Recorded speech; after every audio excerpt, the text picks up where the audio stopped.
चुनाव के बीच सचिन पायलट ने दिया मायावती को जबरदस्त झटका। टोंक सीट पर कांग्रेस के समर्थन में आया बीएसपी का उम्मीदवार। राजस्थान में नामांकन प्रक्रिया समाप्त होने के बाद बीएसपी उम्मीदवार मैदान से हटा। राजस्थान विधानसभा चुनाव में इस बार सचिन पायलट की सक्रियता 2018 की तरह नहीं दिखाई दे रही है। 2018 में सचिन पायलट राजस्थान कांग्रेस के अध्यक्ष थे और सीएम पद के दावेदार भी, इसलिए टिकट वितरण से लेकर चुनाव प्रचार में उनका दबदबा साफ साफ दिखाई दे रहा था। वैसे इस बार भी टिकट वितरण में सचिन पायलट की ठीक ठाक चली है और बात सीएम पद की दावेदारी की हो तो इस बार पायलट पूरी तरह से हाईकमान के भरोसे हैं। लेकिन उन्हें इस बात का एहसास है कि चुनाव अशोक गहलोत की योजनाओं और उनके नाम पर लड़ा जा रहा है, इसलिए पार्टी चुनाव के बाद सत्ता मिलने पर अशोक गहलोत के साथ ही जाएगी और शायद इसी के चलते पायलट इस बार बेहद खामोश दिखाई दे रहे हैं। वो प्रचार तो कर रहे हैं लेकिन उन सीटों पर ही सबसे ज्यादा फोकस कर रहे हैं जहां उनके समर्थकों को कांग्रेस ने टिकट दिया है, जबकि पायलट के चुनाव प्रचार को लेकर कई सीटों से डिमांड आ रही है और इस डिमांड के पीछे गुर्जर समुदाय का वोट है। दरअसल इस बार गुर्जर सचिन पायलट के अपमान का बदला लेने की तैयारी में दिख रहे हैं। गुर्जरों ने साफ कर दिया जो पायलट के साथ नहीं थे वो उनके साथ नहीं है।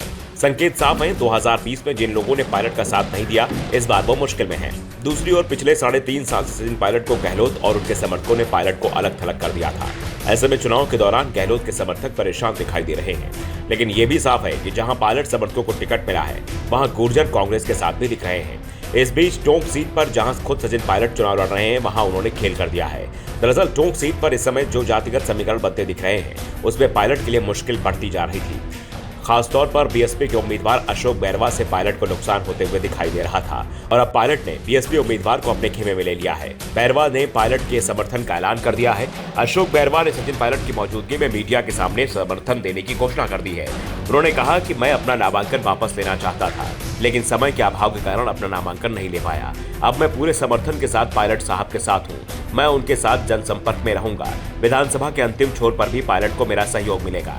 ऐसे में अब टोंक विधानसभा में सचिन पायलट के सामने 6 उम्मीदवार चुनावी मैदान में हैं। इधर टोंक विधानसभा में हुए इस बड़े उलटफेर के बाद सियासी हलचल तेज हो गई है। दरअसल इस बार सचिन पायलट के लिए टोंक सीट बहुत आसान नहीं मानी जा रही है। सचिन पायलट पिछले 3 दिनों से टोंक विधानसभा के दौरे कर रहे हैं। इस दौरान उन्होंने कई ग्राम पंचायतों में जनसंपर्क किया। इस बीच पायलट अपने खिलाफ लड़ रहे बागी प्रत्याशियों को डैमेज कंट्रोल करने में भी लगे हुए हैं। इसको लेकर कांग्रेस के बागी नईमुद्दीन अपोलो मोहसिन रशीद खान को भी अपना नामांकन वापस लेने के लिए राजी किया गया। बता दें कि अशोक बैरवा भी कांग्रेस से बागी हैं और बाद में भीम सेना ज्वाइन कर जिला अध्यक्ष बने, लेकिन इस चुनाव में वह बसपा के टिकट से चुनाव लड़ रहे थे और उनके चुनाव मैदान में उतरने से सबसे ज्यादा नुकसान सचिन पायलट को ही दिखाई दे रहा था। अब पायलट का रास्ता बहुत हद तक आसान होता दिखाई दे रहा है।